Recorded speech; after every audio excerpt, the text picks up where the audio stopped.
বিসমিল্লাহির রহমানির রহিম। পরম করুণাময় আল্লাহর নামে শুরু করছি। আসসালামু আলাইকুম। সবাই কেমন আছেন? আশা করি আলহামদুলিল্লাহ সবাই ভালো আছেন। তো গত ভিডিওতে আমি ঘিয়ের একটা রেসিপি তৈরি করেছিলাম।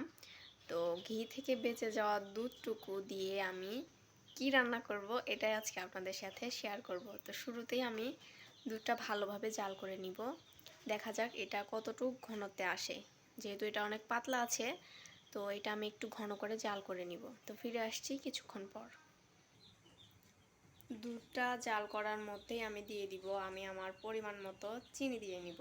যেহেতু আমি সেমাই রান্না করতেছি, তো আমি আমার পরিমাণ মতো মিষ্টিটা দিয়ে নিব। যে যার মতো আপনারা মিষ্টিটা দিয়ে দিবেন।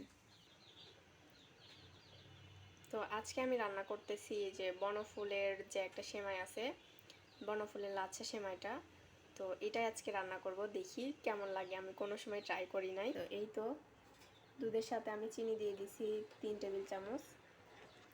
তো চিনিটা ভালোভাবে দুধের সাথে মিক্স করে নিব আর অনেকক্ষণ যাবত জাল করে নিব।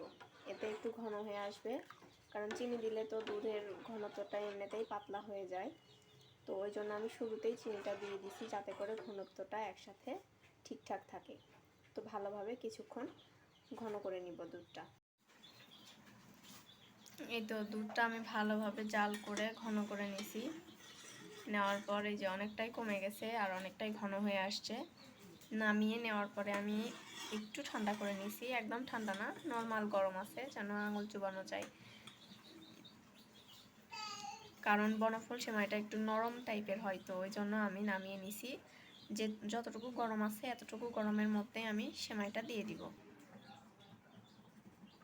এই তো সেমাইটা দিয়ে দিছি। যতটুকু গরম আছে সেমাইটা একদম পুরোপুরিভাবে সেদ্ধ হয়ে যাবে এর ভিতরেই।